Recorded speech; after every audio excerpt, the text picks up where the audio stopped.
Hello everyone, welcome back to my channel. So আজকের ভিডিওতে আমরা ডিসকাস করব কি প্রাইজ অ্যাকশন থেকে কিভাবে আমরা এন্ট্রি করতে পারবো, প্রাইজ অ্যাকশনের টপ সিক্রেট এবং প্রাইজ অ্যাকশনের যে কনসেপ্টগুলো আমরা স্টেপ বাই স্টেপ আলোচনা করছি তার মধ্যে দিয়ে কিন্তু তোমরা এই ট্রেডিং কেরিয়ারটাকে ইমপ্রুভ করতে পারবে।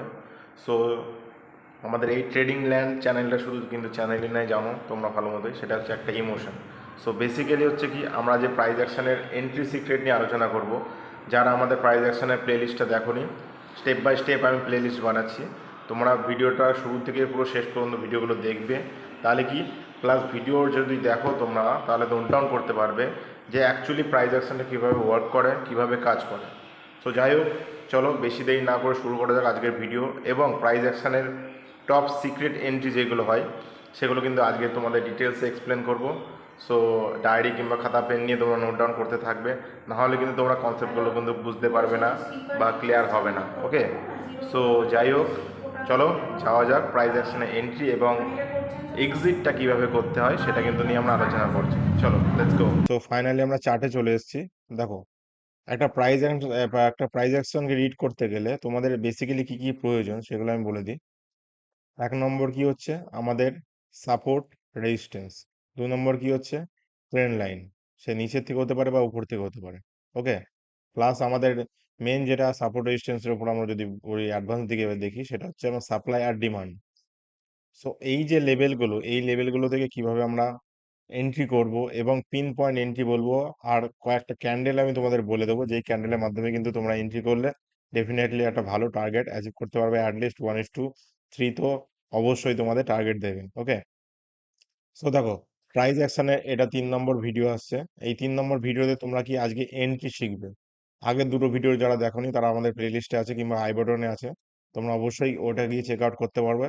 কারণ যদি চেক আউট না করো, স্টেপ বাই স্টেপ আমি ভিডিওগুলো বানাচ্ছি, তো তাহলে তোমাদের বুঝতে একটু অসুবিধা হবে। তো আগে আমার রেকমেন্ড থাকবে ফার্স্ট আগে ওই ভিডিওগুলো দেখো, দেন তারপরে এই ভিডিওতে আসো। ওকে, সো চলো যাওয়া যাক। দেখো, প্রাইস অ্যাকশনকে রিড করতে গেলে আমাদের মেইনলি দুটো তিনটে জিনিস মাথায় রাখতে হবে। সেটা হচ্ছে কি, 1 নম্বর হচ্ছে সাপোর্ট রেজিস্ট্যান্স, 3 নম্বর হচ্ছে ট্রেন্ড লাইন, আর একটা হচ্ছে ক্যান্ডেল স্টিক প্যাটার্ন। তোমরা ভালো মতো জানো যে আমরা কোনো ইন্ডিকেটার হেল্প ছাড়া ট্রেড করব। উইদাউট ইন্ডিকেটার নিয়ে আমরা কিন্তু ট্রেড করব না, ঠিক আছে? ব্যাপারটা কি, উইদাউট ইন্ডিকেটার ছাড়া কিন্তু আমরা ট্রেড করব। এখন প্রশ্নটা হচ্ছে ট্রেডটা কিভাবে করব। দেখো, যদি আমি দেখি মার্কেটে, যদি এটা গোল্ডের চার্ট আছে, দেখো গোল্ডে কি আমার এটা একটা আমার রেজিস্ট্যান্স জোন আছে, এটা আমার রেজিস্ট্যান্স জোন আমি মনে করলাম। তাহলে কি এটা আমার একটা সাপোর্ট জোন হয়ে গেল। তো সাপোর্ট জোনটাকে যদি আমি মার্ক করি, সাপোর্ট জোনটাকে তুমি মার্ক করে নাও। ওকে, সাপোর্ট জোনকে আমি মার্ক করে দিলাম। এখন বিষয় দেখো, যখনই মার্কেটের সাপ্লাই কিংবা ডিমান্ড কিংবা সাপোর্ট কিংবা রেজিস্ট্যান্স যে কোনো লেভেল ব্রেকআউট বা ব্রেকডাউন করবে, সেইখানে কিন্তু আমাদের প্রাইস অ্যাকশনটা কাজে দেবে। আই রিপিট এগেন, যখনই কোনো support resistance supply demand zone break করবে, তখনই কিন্তু আমাদের এই প্রাইস অ্যাকশনের কনসেপ্টটা কাজ দেবে, প্লাস ট্রেন্ড লাইন ব্রেক করবে তখন। ওকে, এবার দেখো, মার্কেটকে যদি আমি ভালো করে অ্যাবজর্ব করি, জিনিসটাকে আগে বোঝার চেষ্টা করো। মার্কেটে কি হলো, এটা আমার সাপোর্ট, এটা আমার রেজিস্ট্যান্স। এখান থেকে দেখো, যদি আমি বডি টানি, একটা ট্রেন্ড লাইন আসছে। এই লেভেল থেকে আমি একটা ট্রেন্ড লাইন টেনে দিলাম। যদি আমি এখানে দেখি, সাপোজ এখানে আমার একটা ট্রেন্ড লাইন হচ্ছে। ওকে, এই যে ট্রেন্ড লাইনের লেভেলটা হলো, এই লেভেলটা আমি কেন টানলাম? কারণ তোমরা ভালো মতোই জানো, যখন মার্কেটে একবার থেকে দুবার কোনো ট্রেন্ড লাইনে টাচ করে, সেটাকে আমরা কিন্তু পারফেক্ট ট্রেন্ড লাইন বলছি। এবার এইটাকে ফলস ট্রেন্ড লাইন কোনটা হয়, হ্যাঁ, রাইট ট্রেন্ড লাইন কোনটা, সেটা কিন্তু আমরা নেক্সট যে ভিডিওগুলো আসবে সেই ভিডিওগুলো তোমরা অবশ্যই জেনে যাবে। এবার দেখো, আমি কি বলেছিলাম, যখনই কোনো ট্রেন্ড লাইন কিংবা সাপোর্ট রেজিস্ট্যান্স ব্রেক করবে, তখন আমাদের ট্রেডটা হবে।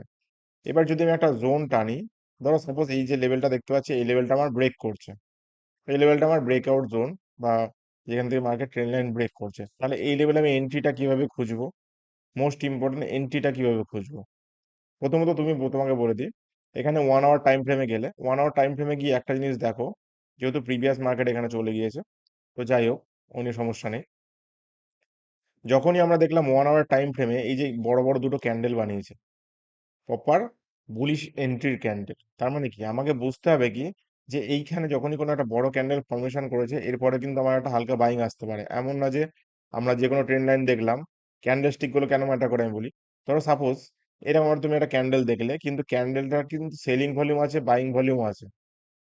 পরেক্ষণে দেখো সাপোর্ট থেকে একটা বাইং ক্যান্ডেল চলে এসেছে, তাহলে কি আমরা যদি এখানে সেলিং এ ভাবতাম তাহলে কিন্তু আমরা ভুল ভাবতাম। আমাকে সবসময় বাইং এ ভাবতে গেলে বাইং এর ফরমেশন দেখতে হবে যে ক্যান্ডেলটা কত বড় হয়েছে। যেমন এখানে যদি আমি একটা বলি প্রপার বাইং ক্যান্ডেল ক্রিয়েট করেছিল, বাইং ক্যান্ডেল ক্রিয়েট করার পরে আমি কি করব, সেম 1 ঘন্টার চার্টটায় কনভার্ট করবো কি করে, 15 মিনিটের চার্টে। 15 মিনিটের চার্টে যখনই কনভার্ট করলাম তখন একটা জিনিস দেখো, সো যখনই আমরা 15 মিনিট চারে কনভার্ট করলাম আমরা কি নোটিস করতে পারছি, যে এই যে ক্যান্ডেলটা, এই ক্যান্ডেলটা কিন্তু প্রপার একটা বাইং ক্যান্ডেল, যেটা আমরা প্রিভিয়াসে ডিসকাস করবো, পরের নেক্সট ভিডিওগুলো আসবো যে কোন ক্যান্ডেলগুলো আমাদের এন্ট্রি জোন। যারা প্রাইস অ্যাকশনের ভিডিওটা দেখোনি, আমি প্রাইস অ্যাকশনের মধ্যে 3টি ক্যান্ডেলের মধ্যে ডিসকাস করেছিলাম বা 5টা ক্যান্ডেল ডিসকাস করেছিলাম, তার মধ্যে এই ক্যান্ডেলটা প্রপার ক্যান্ডেল ফর্মেশন করেছে। সো যাই হোক, দেখো এটা আমার একটা বাইং ক্যান্ডেল, তোমাকে আগে ভালো মতো জানতে হবে যে বাইং ক্যান্ডেল কোনগুলো, সেলিং ক্যান্ডেল কোনগুলো। যদি ক্যান্ডেলের ফরমেশন গুলো না জানো তাহলে কিন্তু তোমরা কোনো প্রাইস অ্যাকশনে এন্ট্রিটা ঠিকঠাক করতে পারবে না। ওকে, সো যাই হোক,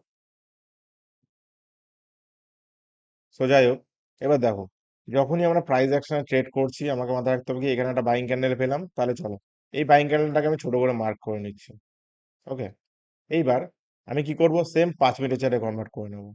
দেখো 5 মিনিটের চার্টে যখনই কনভার্ট করলাম আমরা কি জানি, আমরা সাধারণত জানি যখনই কোনো মার্কেটে ট্রেন লাইন ব্রেক করে, ট্রেন লাইন ব্রেক করে হালকা একটা রিট্রেসমেন্ট নেয়, দেন তারপর পুল ব্যাক দিলে তাহলে আমরা কিন্তু বাইং পজিশনে ভাবতে পারি। সেটা আমাদের এই ট্রেন লাইন থেকে হতে পারে বা এখানে যে কোনো জায়গা থেকে হতে পারে। যদি ট্রেন লাইন থেকে হতে পারে আরো ভালো হয়, আর এখানে থেকে হলেও কোনো অসুবিধা নেই। তাহলে যখনই আমরা এখানে এন্ট্রি খুঁজছি আমরা কি করলাম, যখন ক্যান্ডেলটাকে কনভার্ট করলাম, কনভার্ট করে কি বুঝলাম যে এখানে একটা বাইং এরিয়া আমার আছে। 5 মিনিটেও সেম দেখতে পাচ্ছ তুমি একটা প্রপার বাইং ক্যান্ডেলের ফর্মেশন করছে। এইবার দেখো যখনই বাইং ক্যান্ডেলের ফর্মেশন করছে, এরপরের মেন আসল গল্পটাই হচ্ছে এখানে। বাইং ক্যান্ডেলের ফর্মেশন করলেই যে আমাকে বাই নিতে হবে তার কোনো মানে নেই। আমাকে কনফার্মেশনে ওয়েট করতে হবে কি, ছোট ছোট ক্যান্ডেলে কনভার্ট করে নাও এটাকে 1 মিনিটের চার্টে। 1 মিনিটের চার্টে যখনই কনভার্ট করলাম, এখানে একটা জিনিস দেখো, 3টে এরিয়া মার্ক করেছিলাম, তার মধ্যে দেখো এই যে ট্রেন লাইনটা, এই যে ট্রেন লাইনটা ছিল, এই ট্রেন লাইনটার মধ্যে কনফার্মেশন কি আসলো, যখনই কোনো মার্কেটের ট্রেন লাইন ব্রেক করলো, ব্রেক করে কি মার্কেট হালকা রিট্রেসমেন্ট আসলো, দেখো এই যে লেভেলটা 1 মিনিট চারে কনভার্ট করি তাই এরকম মনে হচ্ছে, বাট আলটিমেটলি কিন্তু তোমরা যদি ভালো করে নোটিস করো, এখানে দেখো এখান থেকে ব্রেক করেছে, এখান থেকে ব্রেক করেছে, ঠিক আছে, তার মানে কি এই এরিয়াটা লাইন, সো এই এরিয়াটা আমরা পেয়ে গেলাম এখানটায়। এবার দেখো যখনই আমাদের কোনো 1 মিনিটের চার্টে কনভার্ট করার পর মনে করলাম ট্রেন লাইন ব্রেক করছে, এবার তুমি এটাকে হাঁটিয়ে দাও, এবার এর কোনো কাজ নেই। এবার আমাকে এন্ট্রি কি করতে হবে, কি বলেছিলাম, রিট্রেসমেন্টে। মার্কেট ব্রেক করলো, রিটেস্ট মারলো, দেন আমার কিন্তু এখানে এন্ট্রিটা প্ল্যান হবে, বা তুমি এখানেও এন্ট্রি প্ল্যান করতে পারো, কোনো সমস্যা নেই। আমার দরকার রিট্রেসমেন্ট, যখনই মার্কেট রিট্রেসমেন্ট আসবে তখন কিন্তু আমি এন্ট্রিটা নেবো। এবার দেখো যদি তুমি এখন ট্রেড নাও, লং করলাম, সাপোজ আমার ক্যান্ডেলটাকে বুলিশ ক্যান্ডেল ফর্মেশন দেখলাম, আমার এখানে ক্যান্ডেল হয়েছে, চলো যখনই মার্কেটে কোনো রিটেস্ট নিল আমি কিন্তু এসএলটা রাখবো কোথায়, এসএলটা ঠিক এই একদম পিন পয়েন্টে রাখবো। এই যে ক্যান্ডেলটা, বড় ক্যান্ডেলটা বানিয়েছে, এই যে বড় ক্যান্ডেলটা বানিয়েছে, এই ক্যান্ডেলটার থেকে একটু লোয়ে। কারণ কি হয়, মার্কেট অনেক সময় কি হয় এখান থেকে সেম আবার উঠে যায় এসএল কে। তো আমরা কি ফর সেফটি রিজন এসএলটাকে একটু বড় রাখবো, যেমন আমি যদি মনে করি এখানে 2 পিপসের কাছাকাছি এসএল রাখলাম। তো যদি 2 পিপসের কাছাকাছি এসএল রাখি, আমি বলেছিলাম যে অ্যাটলিস্ট 1:3 আমার কিন্তু অলরেডি টার্গেট দেবে অ্যাটলিস্ট। প্রাইস অ্যাকশনটাকে রিড করলে তোমরা কিন্তু 1:3 ইজিলি টার্গেট পেয়ে যাবে। আর ক্যান্ডেলস্টিকের নলেজটাও থাকা দরকার। ক্যান্ডেলস্টিকের ভিডিও আমাদের আসবে, অসুবিধা নেই। এবার দেখো যখনই মার্কেটে এই ট্রেন্ড লাইনটা ব্রেক করলো, ব্রেক করার পরে কিন্তু আমাদের এন্ট্রিটা হবে। ওকে, দেখো কতদূর টার্গেট, মোটামুটি অ্যাপ্রক্স যদি আমি দেখি 6 6 8, ঠিক আছে। এবার দেখো এই জায়গাটা দেখো, বোঝো আমার এখানে 2 পিপসের এসএল ছিল, টার্গেট কি বলেছিলাম 1:3, 6 পিপস অলরেডি এখানে আমাদের, 6 পিপস অলরেডি আমার এখানে কিন্তু দিয়ে দিয়েছে। তাহলে কি আমরা কিন্তু এখানে প্রাইস অ্যাকশনটাকে, সিম্পল প্রাইস অ্যাকশনটাকে রিড করে আমরা কিন্তু এখানে ট্রেড করলাম, সিম্পল, একদম পুরো পাতি বাংলা ভাষা যেটা বোঝাচ্ছি। আমাকে কনভার্ট করতে হবে কি, টাইম ফ্রেমটাকে 1 আওয়ার, 1 আওয়ার থেকে 5, sorry time frame 1 hour, 1 hour থেকে 15 minute, 15 minute 5 minute, then 1 minute. এই মনে রাখবে, এই যে 1 মিনিটে কিন্তু আমাদের এন্ট্রি এরিয়া, 1 মিনিটে কিন্তু আমাদের এন্ট্রিটা ডিসাইড করবে যে আমাদের এন্ট্রি এক্স্যাক্টলি হবে কি হবে না, ঠিক আছে। এবার দেখো যখনই মার্কেটে কোনো আমরা এন্ট্রি করছি, এন্ট্রি করার সময় আমাকে মাথায় রাখতে হবে কি একটা জিনিস, যে ক্যান্ডেল কি দিয়েছে, কোন ক্যান্ডেল দিয়েছে। এই যে প্রপার একটা বাইং ক্যান্ডেল যেটা মারবুজো ক্যান্ডেল দিয়েছে, এখানেও দিয়েছে আমার, এখানেও দিয়েছে আমার, অসুবিধা নেই। উঠলো, ব্রেক করলো, ট্রেন লাইনটা ব্রেক করলো, রিটেস্ট মারলো, রিটেস্টে আমাদের এন্ট্রি, স্মল স্টপ লস, টার্গেট কিন্তু অ্যাটলিস্ট 1:3 হিট। এবার পরে আমি আরো এক্সাম্পল দিচ্ছি তোমাদের, দেখো সাপোর্ট রেজিস্ট্যান্স বা ব্রেক করলে কিভাবে আমরা ট্রেড প্ল্যান করবো, ঠিক আছে? চলো নেক্সট এক্সাম্পলে আমরা যাই। আমি 4:15 কনভার্ট করে নিই একটু। এবার দেখো, যখনই কোনো মার্কেটের ট্রেন লাইন, মানে যদি আমি ট্রেন লাইনের ভিতরে বলতে পারি বা বাইরে বলতে পারি, দেখো কিভাবে আমি এন্ট্রিটা নেব তোমাদের। এই জায়গাটা যদি আমি বলি, ধরো সাপোজ মার্কেটে কি করলো, এই লেভেলটা কিন্তু আমাদের একটা ছোট্ট রেজিস্ট্যান্স এরিয়া ছিল। তাহলে কি করলাম, আমরা এরিয়াটাকে মার্ক করলাম, সিম্পল এরিয়াটাকে মার্ক করলাম। এবার এই এরিয়াটাকে তুমি 1 মিনিট চার্টে কনভার্ট করো, আমি এখানে 1 মিনিট চার্টে কনভার্ট করছি। এবার কি করলাম, এই সেম এরিয়াটাকে আমি একটা টানলাম, ওকে, সেম এরিয়াটাকে আমি টানলাম। তো যখনই টানলাম দেখো, এই যে রেজিস্ট্যান্স এরিয়া কিন্তু বারবার কিন্তু একই লেভেলে গিয়ে ধাক্কা খাচ্ছে বারবার। দেখো বারবার কিন্তু একই লেভেল থেকে রিজেকশন নিয়ে নামছে, রিজেকশন নিয়ে নামছে, রিজেকশন নিয়ে নামছে। এটা হালকা হালকা ব্রেক করেছে, ডাজন্ট ম্যাটার। এখানে দেখো, এবার মেন আসল গল্প হচ্ছে ব্রেকে। যখনই মার্কেট ব্রেক করবে, আমরা কি বলেছি, ব্রেক করার সময় কিন্তু আমাদের এন্ট্রিটা প্ল্যান করতে হবে। দেখো মার্কেট ব্রেক করলো, রিটেস্ট নিল, রিটেস্ট নিল কি, একটা সাপোর্ট হিসাবে আমার রেজিস্ট্যান্সটাকে কাজে লাগালো, ব্রেক করলো, রিটেস্ট নিল, দেন আমাদের কিন্তু এখানে এন্ট্রি হবে। এই ক্যান্ডেলটা দেখেও তোমরা এন্ট্রি নিতে পারো।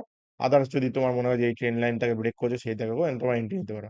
তাহলে যদি আমি কনফার্ম এন্ট্রি ধরি, আমি কোথায় ধরবো, এখানে ধরো আমি ধরলাম, এখানে আমার এই ক্যান্ডেলটা দেখে আমি এন্ট্রি ধরলাম। এসএল থাকলো কোথায়, এসএল থাকবে ঠিক আমার এই লেভেলটার নিচে।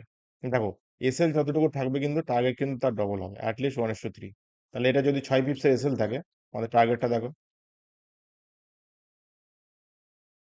21। ঠিক আছে, ইভেন আরো দেবে, একটু হোল্ড করতে হবে, সমস্যা নেই। দেখো 318, আমি যদি ধরি 1:3, মোর দেন আমাদের 18 পিপস দরকার, তাই তো, এই লেভেলটা। তাহলে দেখো তোমরা ইজিলি কিন্তু 1:3 পেয়ে যাচ্ছ উইথ ইউজিং প্রাইস অ্যাকশন। আমি বারবার বলছি একই কথা, যে প্রাইস অ্যাকশনটাকে রেট করো, ডেফিনেটলি তোমরা কিন্তু ইমপ্রুভমেন্টের জায়গা দেখতে পাবে। ওকে, সো যাই হোক, এইভাবে তোমরা কিন্তু ব্রেক করলে, যখন ক্যান্ডেলগুলো ব্রেক করবে, সাপোর্ট রেজিস্ট্যান্স ব্রেক করবে, এটা আমরা রেজিস্ট্যান্সে দেখালাম, ট্রেন লাইনে দেখালাম। এবার যদি আমরা সাপোর্ট বলি, হ্যাঁ সাপোর্ট বলি, তাহলে কি সেম 15 মিনিট চার্ট আগে করে নিই। সাপোর্ট লেভেলটা আমরা কোথায় আছে সেটা দেখবো। এটা যে কোনো একটা সাপোর্ট লেভেল আমার ব্রেক করছে, সেই লেভেলটাকে আমি ফাইন্ড আউট করার চেষ্টা করবো। চলো এখানে আমি একটা পেয়ে গেছি, এই লেভেলটাকে আমি ফাইন্ড আউট করার চেষ্টা করছি। এই যে লেভেলটা বারবার টাইম পাস করেছে মার্কেট, এই লেভেলটাকে আমি অ্যাজ ধরলাম, এখানে আমার একটা সাপোর্ট এরিয়া, তাই তো। তাহলে যখনই এখানে সাপোর্ট এরিয়া হচ্ছে, আমি কি করব, এই লেভেলটাকে ঠিক 1 মিনিট চার্টে কনভার্ট করে নেব। 1 সেকেন্ড এগুলো একটু ক্লিয়ার করে দিই। তাহলে দেখো, আমরা জানি কি প্রপার মার্কেটের ট্রেন্ড কিন্তু ডাউন ট্রেন্ডে চলছে। প্রপার মানে মার্কেট কনসোলিডেশন করার পরে মার্কেটের ট্রেন্ড কিন্তু প্রপার ডাউন ট্রেন্ডে চলছে। তাহলে ক্যান্ডেল যখন আমি পেলাম যে এখানে প্রপার একটা বিয়ারিশ ক্যান্ডেল আসছে, এই বিয়ারিশ ক্যান্ডেলের মাধ্যমে কিন্তু আমাদের এন্ট্রিটা ডিসাইড হবে। আমরা কিন্তু এন্ট্রি কনফার্ম করিনি এখনো, কনফার্ম করবো কখন, এই এরিয়াটা নিচে গেলে। তাহলে চলো এখানে আমরা কিন্তু 1 মিনিট চার্টে কনভার্ট করে নিই, সেম দুটো লাইনটাকে আগে মার্ক করি, নাহলে বোঝা যাবে না বিষয়টা অ্যাকচুয়ালি কোথায় আমরা দেখছি। ওকে, এই লেভেলটা। এবার সেম 1 মিনিট চার্টে এটা আমরা কনভার্ট করলাম, ছোট করে নিলাম।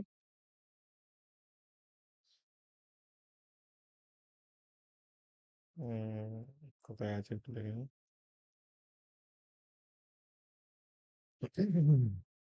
10 তারিখ, এটা 10 তারিখ, ঠিক আছে, 10 তারিখটা একটু দেখবো, কারণ আমি এটা কোথায় গেল, 11 তারিখ, 10 তারিখ, পিছনে, এই 10 তারিখ। তো যখনই কোনো আমাদের এখানে এন্ট্রি হচ্ছে, আমরা কি মাথায় রাখছি একটা জিনিস, যে আমার ট্রেন লাইন যেটা আমার ব্রেক করেছিল বা সাপোর্ট এরিয়াটা যেটা ব্রেক করেছিল, সেখানে আমাদের ট্রেডটা কিভাবে পাঞ্চ হবে বা কিভাবে প্ল্যান হবে। তো যখনই আমাদের সাপোর্ট এরিয়া প্ল্যান করছিলাম, দেখো এই যে লেভেলটা, এই লেভেলটা আমাদের সাপোর্ট এরিয়া ছিল। তো যখনই এই সাপোর্ট এরিয়াটা ব্রেক করলো, আমরা কিন্তু ক্যান্ডেলটাকে একটু ছোট করে নিয়েছি, সমস্যা কিছু নেই। এবার দেখো,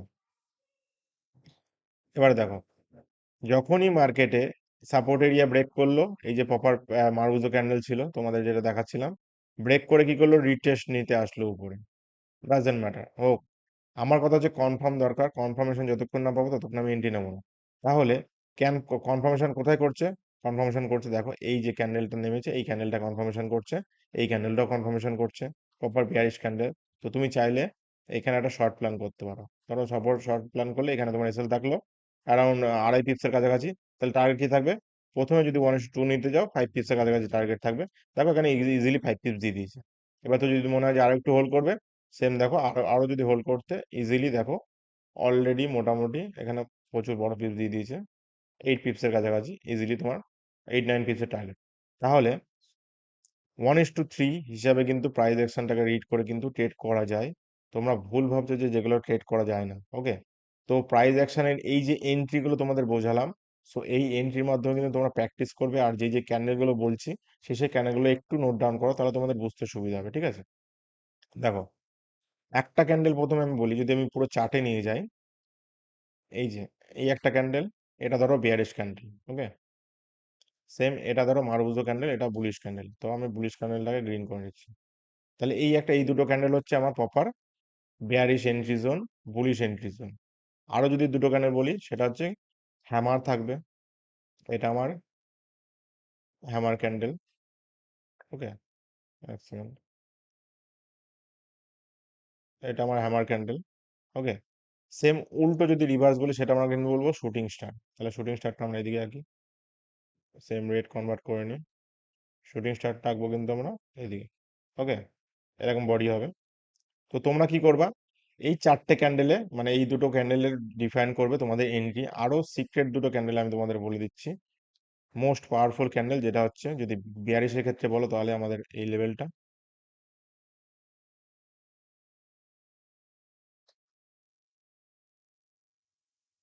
এই একটা ক্যান্ডেল, এটা হচ্ছে আমাদের বিয়ারিশ ক্যান্ডেল। ঠিক আছে, আর সেম যদি বলো তাহলে কিন্তু বুলিশ ক্যান্ডেলের ফরমেশন যদি আমি তোমাদের দেখাই, সেটা হচ্ছে আমাদের বুলিশ ক্যান্ডেলটা আমরা এখানে দিয়ে দিই। বুলিশ ক্যান্ডেলটা যদি দেখাই, আমরা বুলিশ ক্যান্ডেলটা হচ্ছে সেম আমাদের এই লেভেলে। বোঝা গেল, একটু হালকা উইক থাকলো। তো এই হচ্ছে তোমাদের বিয়ারিশ আর বুলিশ ক্যান্ডেল। এই তিনটে ক্যান্ডেল তোমরা স্ক্রিনশট নিয়ে নাও বা যা খুশি করো, কোনো সমস্যা নেই। 1 মিনিটের চার্টে কনভার্ট করবা, 5 মিনিটের চার্টে কনভার্ট করবা, সব টাইম ফ্রেমে ওয়ার্ক করবে প্রাইস অ্যাকশন। এমন না যে আমাদের 1 মিনিটের চার্টে কনভার্ট করে করতে হবে না। আমি 1 মিনিটে দেখালাম, যেটা আমার পার্সোনাল, আমি এই যেভাবে এন্ট্রি নিই। তো তোমাদেরও কিন্তু সেভাবে এন্ট্রিটা আমি শেখালাম। তো ইজিলি কিন্তু তোমরা এই পুরো ডিটেলসটাকে ক্যাচ করবে, ক্যাচ করে দেন কিন্তু এন্ট্রিটা ডিসাইড করবে। ওকে, আর যারা যারা এখনো পর্যন্ত ভিডিওটা দেখছো, তাদেরকে আমি কি বলবো, খুব খুব ভালো লাগছে তোমাদের এই ভিডিওগুলো দেখার জন্য। কারণ দেখো, যাদের আগ্রহ আছে তারা কিন্তু প্রপার ভিডিওটা দেখবে, নাহলে কিন্তু তারা কিন্তু স্কিপ করে করে ভিডিওগুলো দেখবে। তো যারা ভিডিও শুরু থেকে পুরো শেষ পর্যন্ত আছো, তারা একদিন ভালো একদম সাকসেসফুল জায়গায় পৌঁছাবে ট্রেডিং কেরিয়ারে, এটুকু আমার বিশ্বাস। কারণ যদি তোমরা এতক্ষণ ধরে ভিডিওটা দেখছো, তার মানে বুঝতে হবে যে তোমাদের মধ্যে একটা পেশেন্স লেভেল ক্রিয়েট হয়েছে আর শেখার একটা আগ্রহ আছে। So thank you so much. এই ছিল আমাদের প্রাইজ অ্যাকশনের 3 নম্বর ভিডিও। প্রাইজ অ্যাকশনে আরো প্রপার ভিডিও করা আসবে। ঠিক আছে, তো সেই ভিডিওগুলো তোমরা দেখবে, আমার প্রপার প্লে লিস্ট বানানো আছে বা প্লে লিস্ট আমি বানাচ্ছি। এই প্লে লিস্টের মাধ্যমে কিন্তু তোমরা ইজিলি প্রাইজ অ্যাকশনটাকে রিড করবে। আমি গ্যারান্টি দিয়ে বলছি, এই প্রাইজ অ্যাকশনের ভিডিওগুলো যদি তোমরা দেখে রাখো, আর কোথাও কোনো চ্যানেলটাকে প্রাইজ অ্যাকশন হিসাবে কোনো ভিডিও দেখা লাগবে না। Okay, so thank you so much চ্যানেলে জুড়ে থাকার জন্য। আর যদি কেউ চ্যানেলটাকে সাবস্ক্রাইব করে না থাকো, অবশ্যই চ্যানেলটাকে সাবস্ক্রাইব করে নাও, সাথে থাকা বেল আইকনটা অবশ্যই দাবিয়ে দেবে, যাতে ফার্দার পরবর্তী যে ভিডিওগুলো সেগুলো কিন্তু তোমাদের কাছে অটোমেটিক নোটিফিকেশন পৌঁছে যায়। Thank you, thank you so much trading ল্যান্ডকে সাবস্ক্রাইব করার জন্য। আসছি নেক্সট ভিডিওতে, আমরা লাইভেও যাব, লাইভেও আসছি। ওকে, লাইভে দেখা হচ্ছে। Thank you.